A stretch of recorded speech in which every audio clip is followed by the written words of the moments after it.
Hello and welcome to Redmen Radio, episode number 64. I'm Chris Pajak. I'm joined by the Ross Chanley, no less. The Ross Lovely intro, thank you. No problem, Rossi.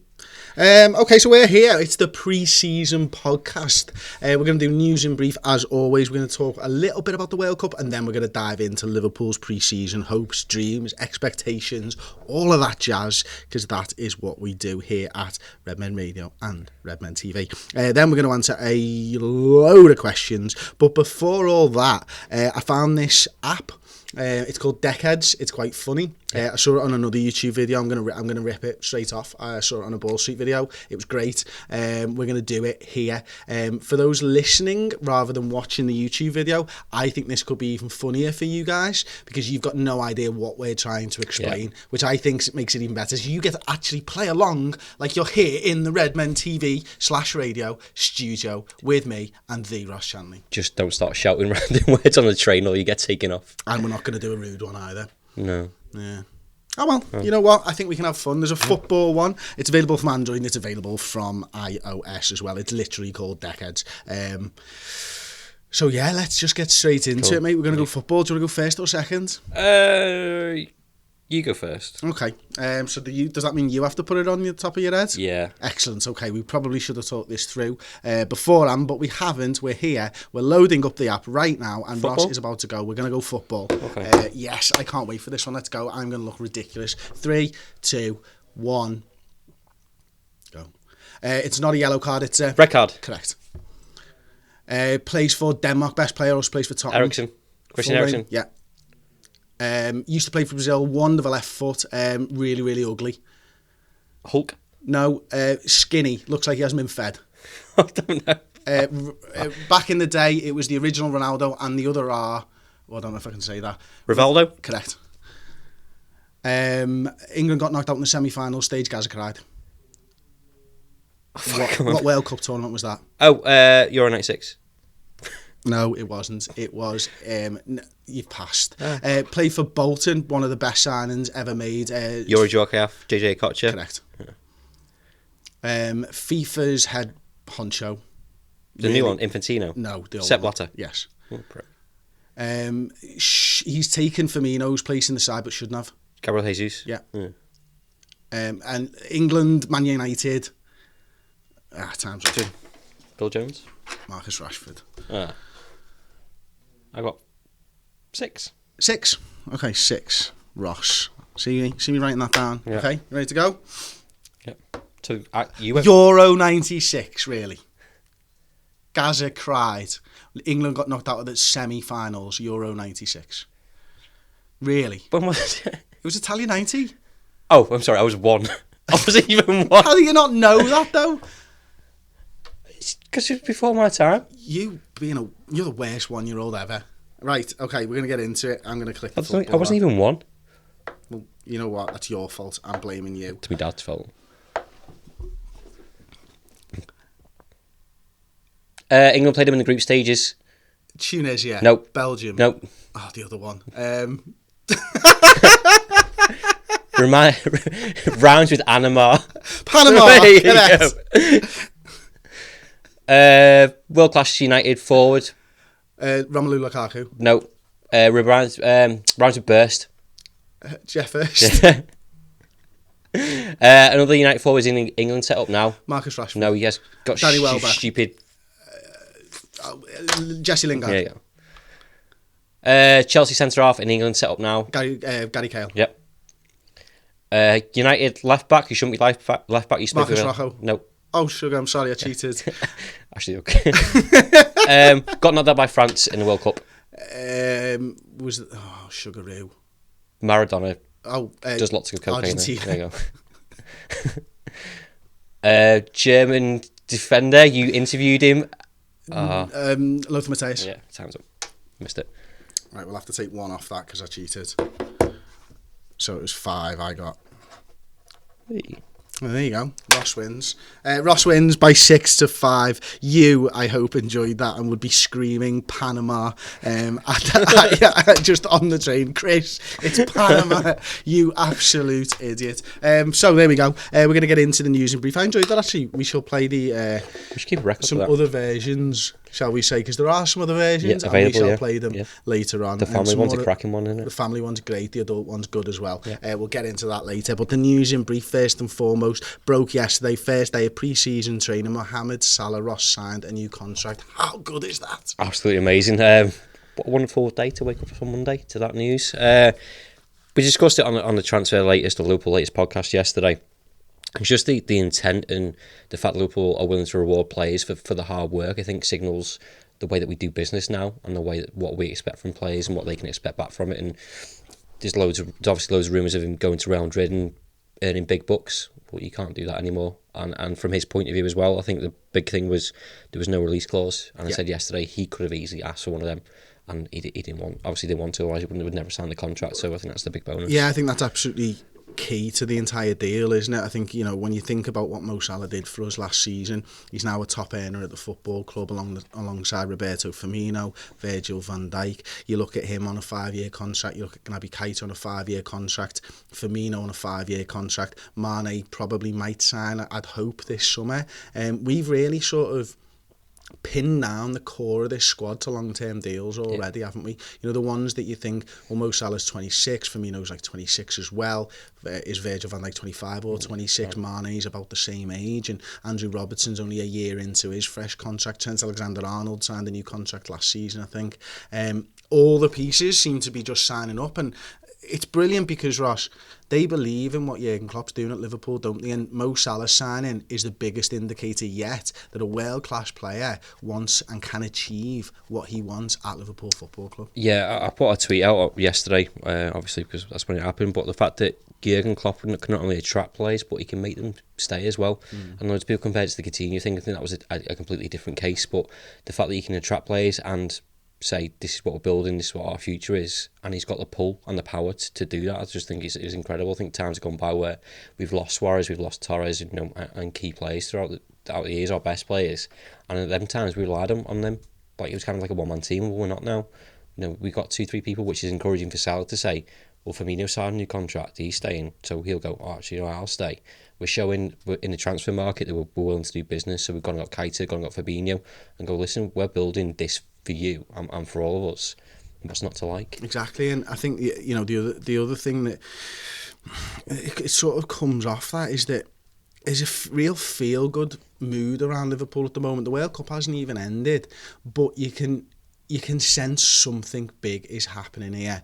Now, I do feel like we need to talk about the flip side of that as well. Obviously, Liverpool offered Coutinho a contract, which he signed, a 5-year deal.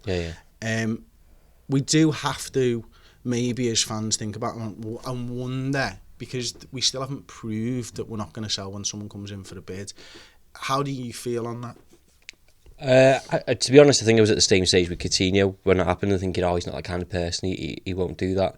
And I know I see it transpires, sometimes we can be a stepping stone for people that want to go to Barcelona. We've seen it with Luis Suarez, and Xabi Alonso did it as well, and you can name more players.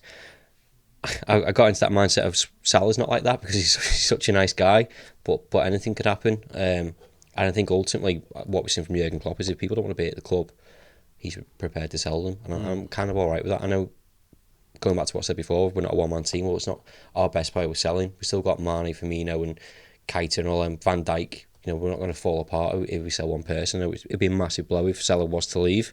But I just think we're at such a different level to what we have been in my time as a Liverpool fan. I think that's right. I don't think Liverpool, to be fair, had any inkling that Phil Coutinho would move to another club after he'd signed that 5-year contract. I believe that they believe they'd signed him down for the best part of his career. World-class football. You can see him doing bits now at the World Cup and stuff. I believe that Liverpool are probably in exactly the same boat here, but it's not until the resolve is tested that we'll find out the answers to these questions. And what Liverpool need to be able to stop selling players is to win some trophies. And what gives us the best chance of winning trophies, having all these lads on long-term contracts and all happy to play at the football club. So we'll park the Salah contract stuff there, because I know you did a great job on Monday with that stuff. Okay, some other news in brief. I'm going to skip down one. I'm going to miss that pre-season question off, Ross. Goalkeepers. It seems to me like every single day there's rumours of goalkeepers being linked to Liverpool Football Club. I think, just this morning when I was doing the news show, there was a Sillinson one that Liverpool aren't interested in him. There's Donnarumma being offered to us. There's the Alisson stuff and Chelsea bidding for him, Liverpool potentially going back in. Oblak completely dropped off a cliff. That doesn't look like there's any legs in any of that, if there ever was to begin with. What's your money on now? My money has... Or not? No, and it has been for a couple of weeks now. The more it's gone on, and I think like the Alisson stuff was kind of looked like something in that, and as soon as that dropped off, I thought, who can you go out and get who's concrete better than Karius? I know he's had his mistakes and stuff, but I don't want to buy someone for the sake of doing it. So there was obviously like Jack Butland and stuff. I was like, I'm not convinced he's better than Karius. A lot of people are still basing Karius on the Champions League final, which I understand. But in the 5 months before that, people were raving about him because he had improved significantly, and he will continue to do that. I think at 20, I think he's 25 now. It's his birthday of the week. He's still got loads of years left in him. So I'd rather we didn't go and spend a load of money on a name for the sake of it. So I've seen like there's been Donnarumma, Cassius Michael, and now every time you see someone playing at the World Cup, it was like, what do you think of him? What do you think of him? Yeah. And there was the Japanese goalkeeper, and there was Cho for Korea. It's like, he's made 4 saves in the game. Let's go and buy him. Well, if you're basing someone on the performances of the World Cup, then David De Gea is crap, isn't he? Because he had 7 shots and conceded 6 goals. So you can't do that. This is the first transfer window I've been just like fine with whatever goes on, because Klopp and his team have proven last season that we don't know anything really, do we? Because we were all the same boat of Andrew Robertson losing our head to going, well, we need a better left back than that. Who's he? He's the best left back in the league, arguably, isn't he? So I'm fine with it. The other thing as well that I noticed yesterday was Karius put something on social media for the first time, and support. I was really nicely surprised at the support of everyone going, well done. Of course, there was the odd muppet on Twitter, but that's to be expected. And I think Liverpool fans are coming around to the idea that it might not happen. I think in an ideal world, Oblak is the one. But life's not Football Manager, is it? I know everyone's saying he's got an £80 million release clause. But if the player doesn't want to come, he's not interested. Can I ask you a question then? What would you do if Donnarumma was available to us? Listen, if he's been touted at 50 million and he's been offered to us, would that tickle your fancy? It would do, because he's someone I've quite liked. And I think someone who's got the experience that he's got at both club and international level for his age, I think his ceiling is just ridiculous. And at 19, you give 50 million quid, well, you could have him for 5 years and you still be able to sell him for around that in 5 years' time, or you could have him for 10 years and you've got yourself a goalkeeper there. I know he's highly rated by Buffon, which is obviously a bit biased because he's Italian and stuff, but if someone of that calibre rates him, then fine. I've seen a couple of games where he's made quite a few mistakes as well, to be honest. I think there was the Coppa Italia when they played Juve. They lost like 4-0 or something, and he was really at fault for 2 of the goals. That's it. He should fit in fine. There's always goalkeepers that are at fault for goals. Yeah. It just happens. Like, you mentioned De Gea already in the World Cup, and Neuer coming back off an injury-ridden season didn't look great for Germany either. So Courtois made a mistake yesterday, and he didn't lead to a goal, but it could have done easily. Yeah, that's it. I mean, I actually, apart from the mistake, I think Courtois was absolutely superb yesterday. And I like the way that he comes out and uses his feet at that near post to try and block off crosses and stuff. And I think more goalkeepers should probably do stuff like that. Even though last week when I was watching Belgium he played against England, didn't he? And the commentators were like, well, he's attacked that in a different way and he shouldn't be doing that. I like that. I like the fact that he's been proactive and he's not waiting to see. If he thinks he can get the ball, I'd rather him go and get the ball than wait to see if a striker's going to have a shot on target against him. And it's too late, and it becomes difficult because it's point blank range. So there are goalkeepers at this World Cup that I've liked. I think Schmeichel's been good, and I've always rated Schmeichel. I think, first of all, he's won the Premier League, so he knows what it takes. He's got that mad star jump like his dad. You'd stick one to Manchester United if Liverpool bought Schmeichel as well. He's of an age where he comes in and he's been there, seen it and done it. I think is he 29 or 30 years 31. old now? 31, he's that old, wow. So he's still got that agility as well. I think he can still be a good keeper for a few years. But I am coming round to the fact that we are probably going to be keeping Luis Karius. I don't really think Liverpool are going to sign him. I think there'd be a lot more smoke if there was, if we were going to sign another goalkeeper and stuff. So I still have that concern though, if he drops a clanger in the first couple of weeks or months or any point in the season, it's just going to be too much for him. And too much for local fans as well, actually. That's the issue, isn't it? Because you can say I'm happy, and not a lot of people are saying I'm happy going in with Luis Karius as number one for Liverpool, but that you're exactly right. That concerns, what if he makes a mistake? What if he can't come back from that mistake in the Champions League final? are we writing off a season because we didn't sign a goalkeeper? And that's the worry, that's the major concern. But especially when, like you said before, of having all these players and convincing them to stay is to win trophies.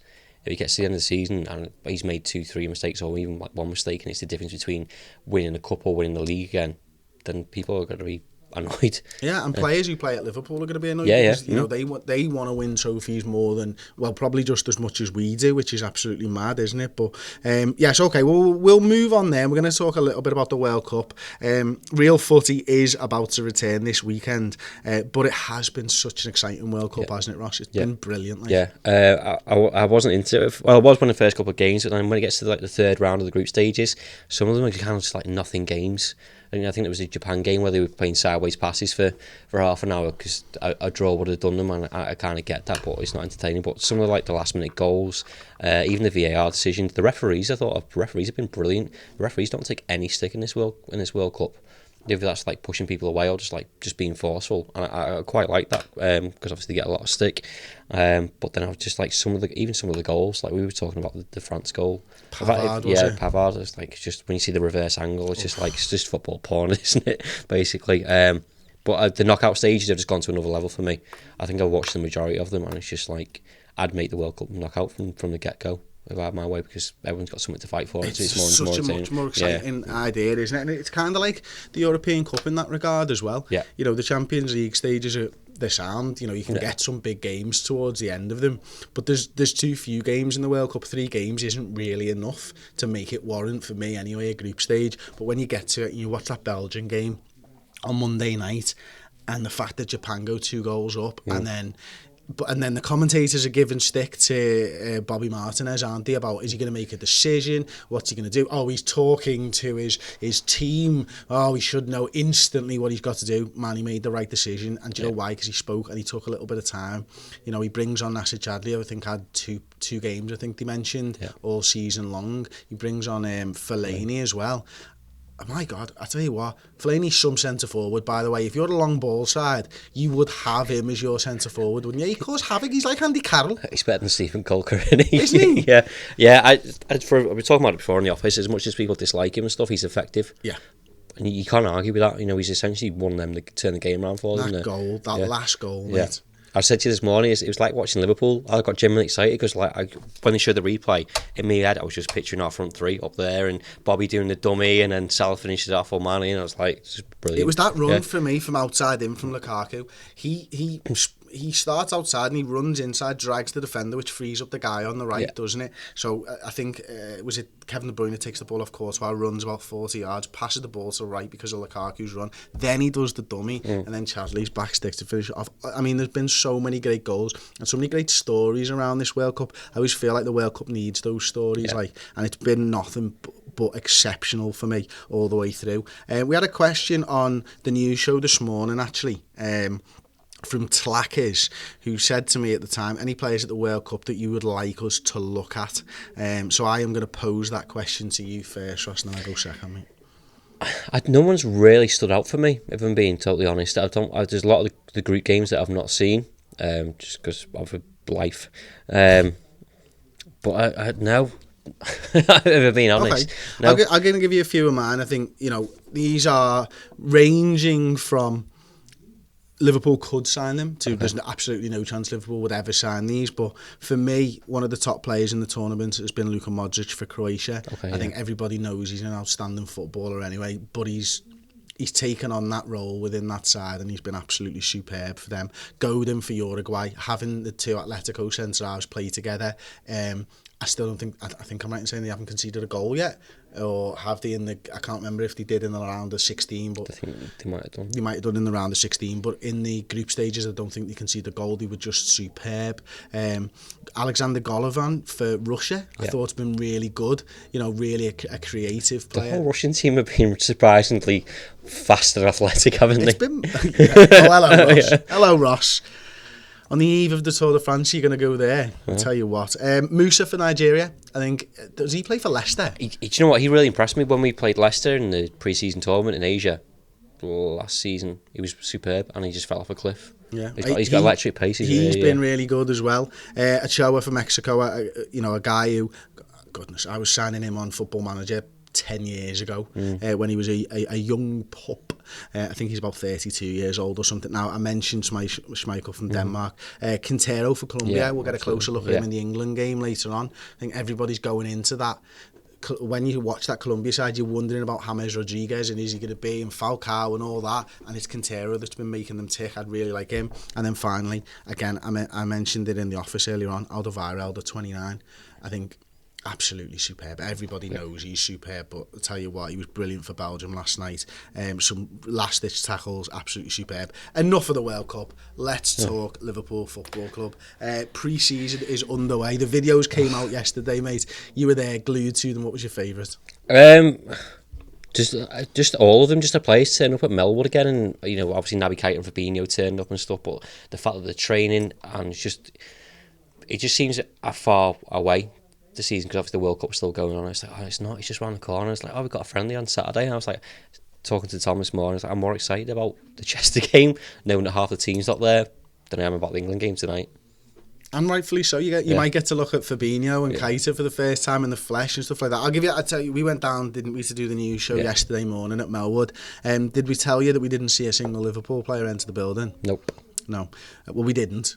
And the reason is, 2 minutes before we arrived there, they put a notification on their live blog to say that Keita had just entered and he was the last person. So we missed Keita by 2 minutes, which was a little bit gutting.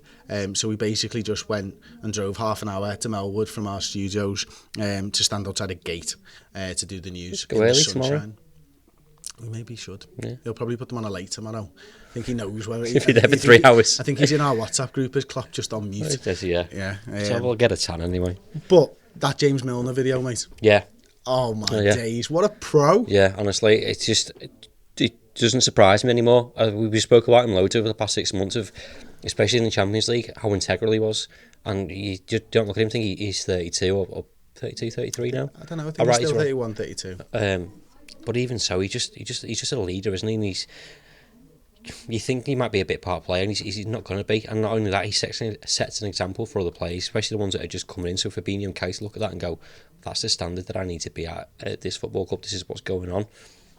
And it's him and Adam Lallana, two of the older players in the squad, who were able to keep the fitness up and be able to do those fitness tests and stuff. I think Keita got close to the end, and then it was just James Milner running around on his own, which you can expect. We've seen that during football games over the last 6 months, haven't we, where it's just Jimmy Milner bombing around, like absolutely. It's all that sugar and Ribena. It's just I don't think he even has the sugar one. No. He doesn't look like a guy. He's a no-added sugar guy, isn't he? Diet Ribena. Yeah, he absolutely is. He's probably requested to do Ribena 0, because he knows that no-added sugar's a con, because there's loads of sugar and they just don't add more. I mean, listen, terrible advertising. Okay, what are you looking forward to most of pre-season? Just seeing Liverpool play again, seeing Jurgen Klopp on a touchline and going to the games and just being part of Liverpool again. I don't have an agenda against England. I just don't find them as exciting as I do as watching Liverpool Football Club. You just don't get the same buzz. I've missed it.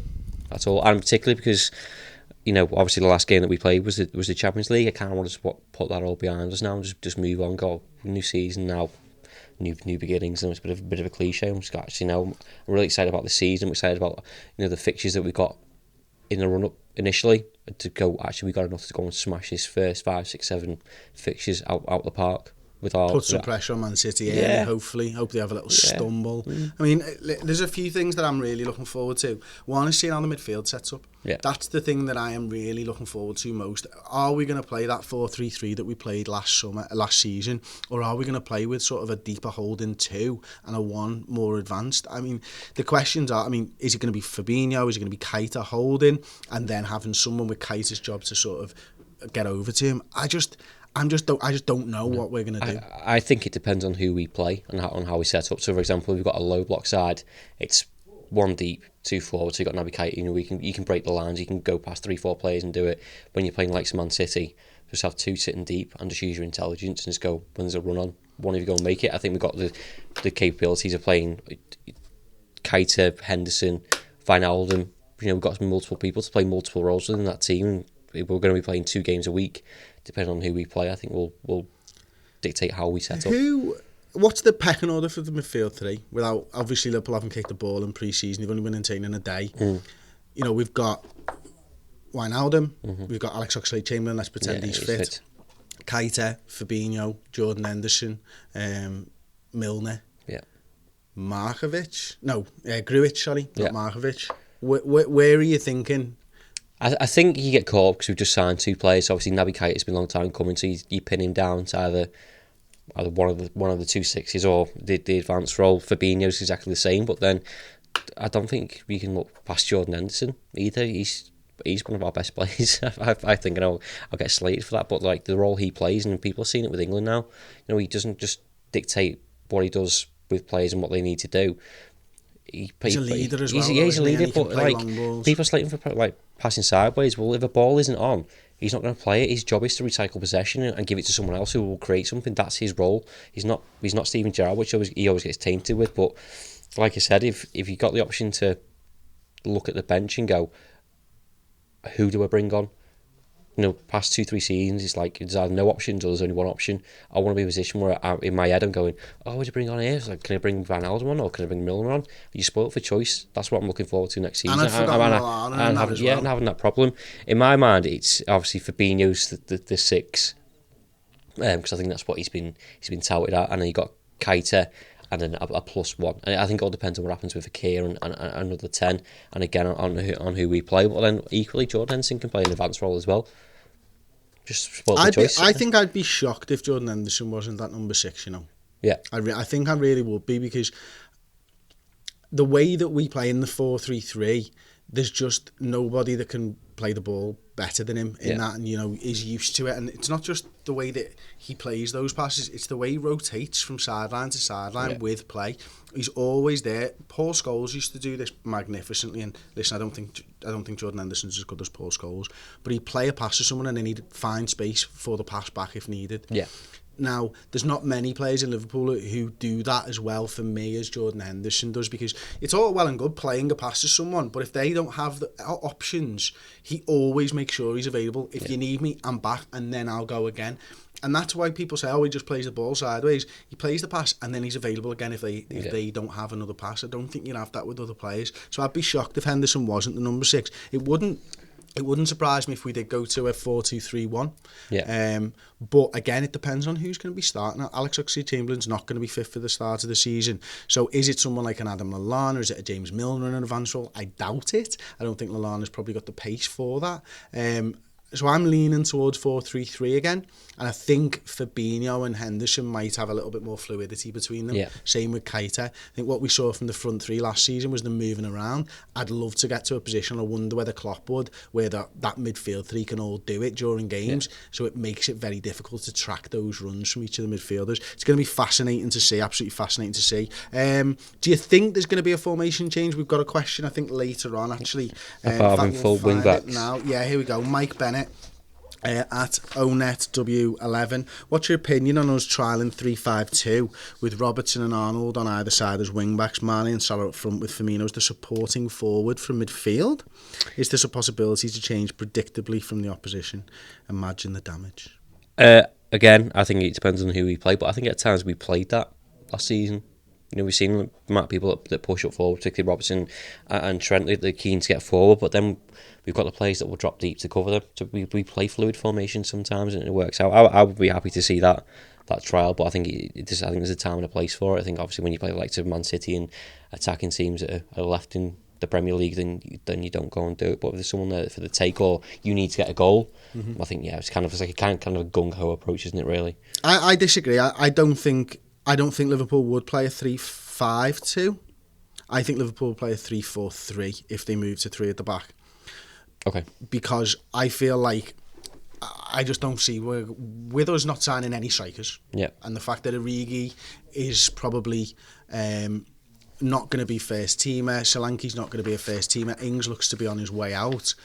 I can't see Mane and Salah as the 2 forwards, which is what Mike's suggesting there. Yeah. I think if you're going to play 2 forwards, it's Firmino and Salah. And I feel like, with Fabinho and Keita in the midfield, you've got maybe Trent and Andy Robertson. I think it's just 2 up top, or you swap out somebody and make it a left winger like a Mane or something like that. Occasions where you've got Reed Brewster that needs to play, and he might be better off with a 2, Origi Brewster, on the odd game. Yeah, absolutely, absolutely. Yeah. No, I'd not thought of it from that point of view. So interesting. I do feel like 3-4-3 suits us more than a 3-5-2, but we live and we learn, and Jurgen Klopp has proved me wrong so many times. It's unbelievable. Okay, at the weekend, it looks like Keita and Fabinho are going to get some minutes in the legs. What do you want to see from them from this game? I don't think you can expect too much from them, to be honest. Just the fact that you see them in a red shirt is enough for me, to be honest. I think coming over here, getting used to, they're still getting settled, aren't they? And they haven't been here long enough. Fabinho's been away on holiday and stuff, and his missus tweeted for places to eat in Liverpool. Just some sort of rhythm. I think that's all you can expect. They've been in training for 2 days at time recording. It'll be obviously 3, 4, 5 maybe when we get there. I don't think you expect too much for them. Just kind of, I don't know, some sort of rapport, and like you said, of what role they're going to play within that midfield role. I think that's all you can expect from them. But you can't judge too quickly off the pre-season games, because we saw Wijnaldum playing that number 6 role last season, didn't we, in pre-season? And we saw Woodburn playing that number 6 role in pre-season last year. And obviously, you know, Wijnaldum did it a couple of times to great effect when there was a bit of an injury crisis. I think it was around January, February time. But he wasn't really utilised in that role. So I'm not going to draw any conclusions. Marco Grujic always has a worldie of a pre-season and kind of falls apart. So I'm not saying that's the case for Fabinho and Keita, but I don't know, just the fact that I'm getting some minutes. And I want to see a goal and a red card from Keita. Kicking his own teammate. I just want to see the Naby Keita that I've seen for the last year. That gets me excited. I want him to get rid of all of his red cards in pre-season so that he's fine to just go the entire year. You know what I mean? He's like a serial killer where they just get an itch and they have to do it. Naby Keita needs to get red cards. Get them done in pre-season for me, mate. So in the season... Fully on board with that. I love the way you just agreed with exactly like a serial killer. Not like, I don't really understand that. He's like, no. I know. That's exactly what a serial killer would do, It is, if you believe Bosch. Available on Amazon Prime, of course. Okay, so we're going to get into some... well, actually, I was going to go with questions, but I forgot. Squads are starting to take place around the Premier League. We've actually printed off all the ins and the outs, but we're just going to focus on the rivals for the top 6. Okay. First of all, in order, what's your top 6 for the Premier League?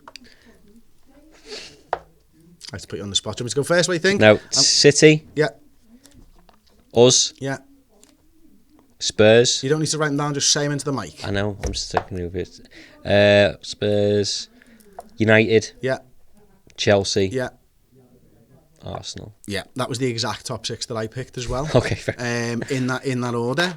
The only thing is, having now looked at the signings and stuff, and I'd kind of forgotten the turmoil that Chelsea were in. It wouldn't surprise me if Arsenal pipped Chelsea now. So I'm going to change mine from the news show this morning and put Chelsea above them. Arsenal have obviously signed Bernard Leno, Stefan Lichtsteiner from Juventus, and Socrates Pastathalopoulos. It's easy for you to say. So they've basically bought loads of old people to bolster that really, really cruddy defence. They've bought experience for that defence.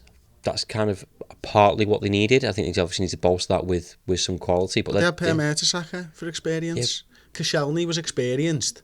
They were just poo at the same time. You just convinced me the poo. Let's just cross that out.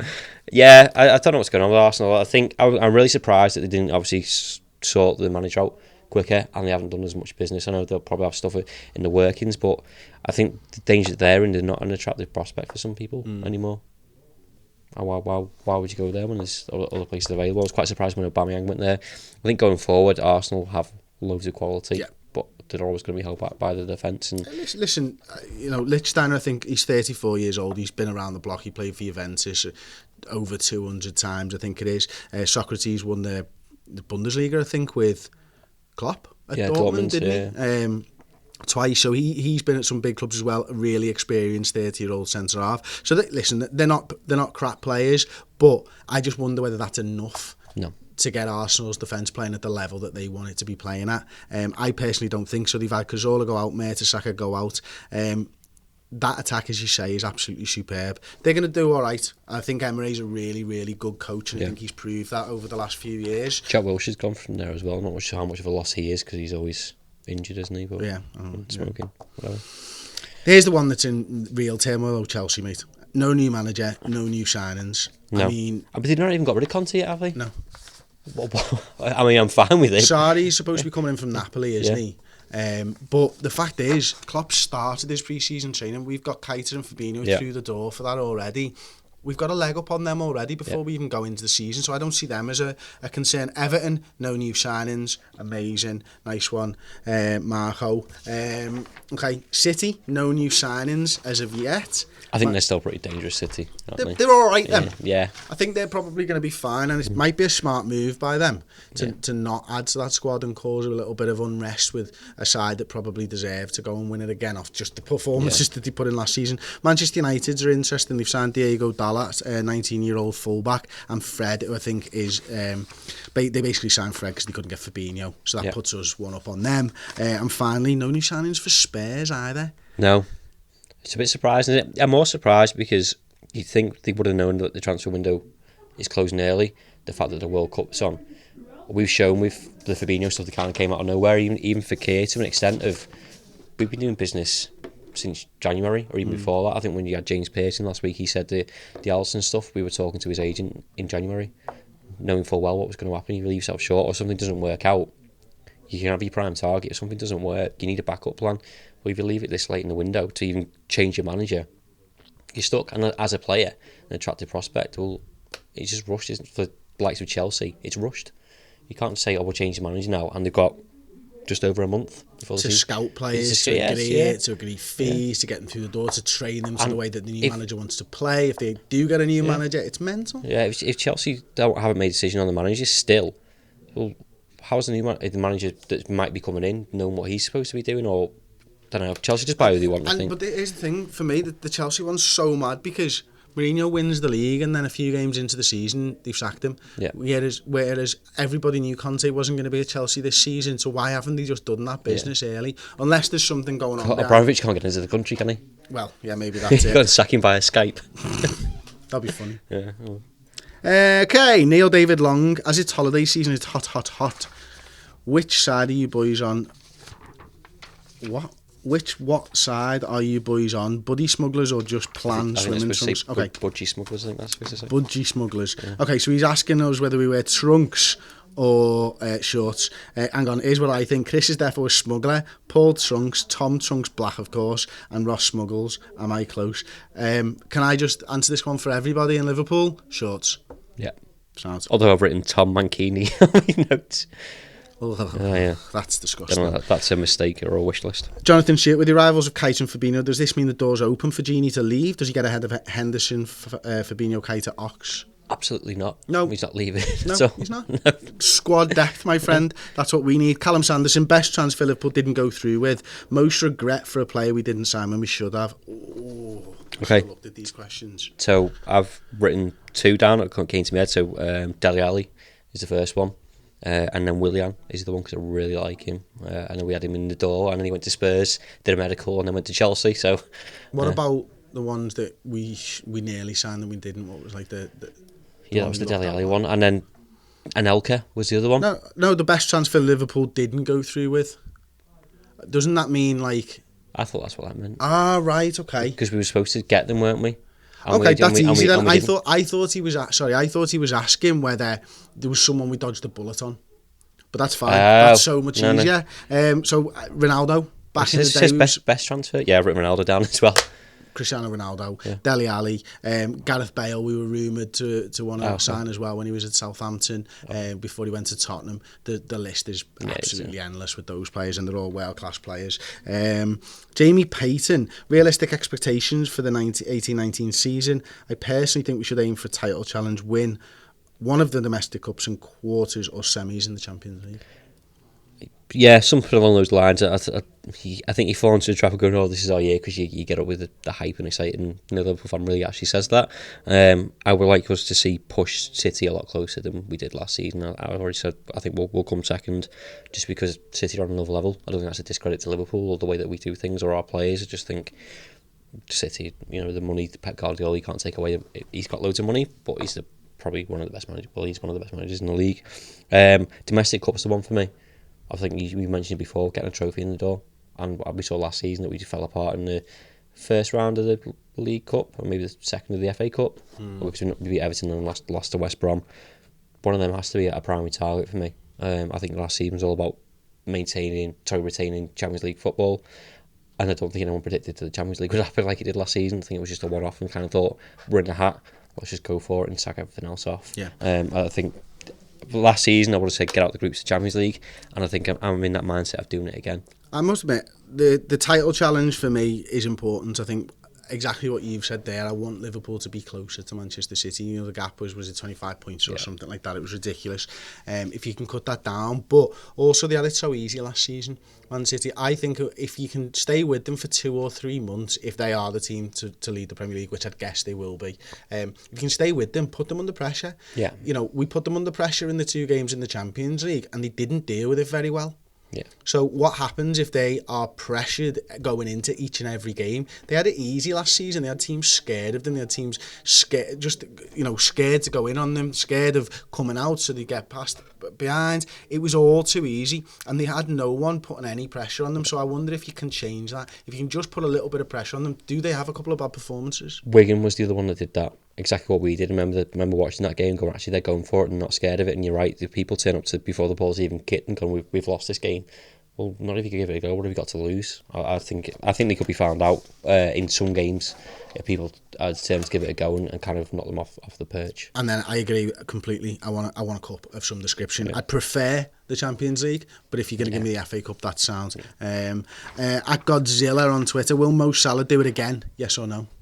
Yes. At Rebellion Retro, who out of the current England squad will you want at Liverpool, if any? This is a very short list. I'd take Dele Alli, I'd take Marcus Rashford, and I'd take Sterling. Yes. I would probably take Harry Maguire as well. I do like him. Okay. I like John Stones as well, although, you know, it's never going to happen. No. That's probably it for me as well. I think the players that you mentioned are probably the best of the bunch. At knowing LFC, with the improvements and consistency with Lovren, do you still feel we need to get a top centre-back as first choice? Gomez being versatile too, or more a case of getting another backup? I think it's a case of getting another backup or first choice, because I think you see with Lovren's injury record isn't very good. I feel the same with Joel Matip and Joe Gomez. Their injury record is terrible, and I've been unconvinced of Joel Matip of late. The past couple of months he just seems to completely drop off. I don't know if the injuries played a part in that, or is his mindset or whatever, but it's just really unconvincing. But when he does play well, his passing from the back to cut out a whole midfield to the front three is damaging. So I don't think you can entirely write him off. Saying that, you know, Lovren's had a bad spell and he's come back and he's great, isn't he? Surprisingly, he was brilliant in the Champions League. I'd rather wish Matip got to a top level than was going by another centre half for the sake of it. But I don't think we've shown with the midfield the depth and quality. It's the same for the defence. I'd rather struggle to have an option of going, who's my 2 centre halves today, and Van Dijk's going to be nailed on one. But I don't think I'd just rather have that. I think Lovren can do a job, but it goes without saying really, he needs to stop the mistakes. Mm-hmm. And you know, I don't think he's made any since Tottenham really. Mm-hmm. Maybe Manchester United. I can't remember the order of the games from last season now that we're so far removed from it, but he's so good when he's good. Yeah. He's just so good, and there's not many centre-halves who are better when he is good, when he's playing at his absolute top level. I just wonder whether that position, we say it all the time, next to Virgil van Dijk, I think we're going to splash big on that position and we're going to look to tie it up, and I just don't think there's anyone available right now that Klopp wants to splash big on,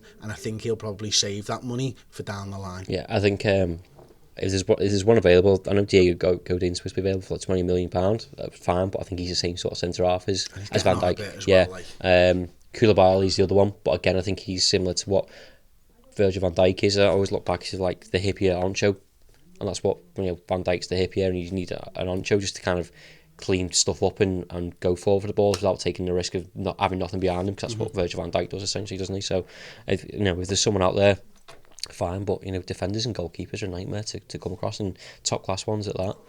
Okay, last question from Sean Keogh at Sean Keogh 92.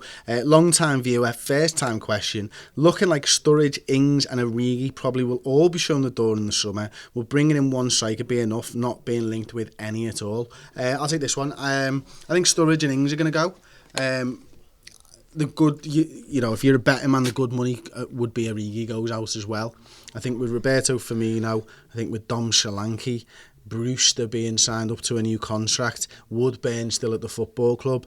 I would like Liverpool to sign a striker, but there's only so many things that Klopp can do in one window, and I'd be really surprised if he did sign a striker at this stage. Yeah, I think you look at the versatility of people that we got up top at the minute, and say bringing it back up for that allows you to move some of the people around. So I think Origi's pre-season dictates his future. If he's not convincing Klopp, then he will go, and I still think you've got enough cover there to do it. I don't think Brewster will sign a new contract if he was guaranteed game time.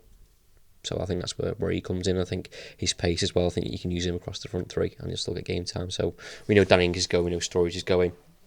I just think you need to strengthen the backup for the wingers is a priority. Yeah, because no one's getting ahead of Bobby Firmino unless he's injured or he needs a rest. He's a machine as well. Yeah, he doesn't like resting, does it? Yeah. Okay, well, there you go. That has been episode 64 of the Redmen TV podcast. Thank you very much for listening. If you're on iTunes, if you're on a podcast app, give us a rating. 5 stars would be nice. And if you're on YouTube, please drop a like on the video and subscribe to the Redmen TV. Thank you all for watching, and we'll see you next time. Ta-ra.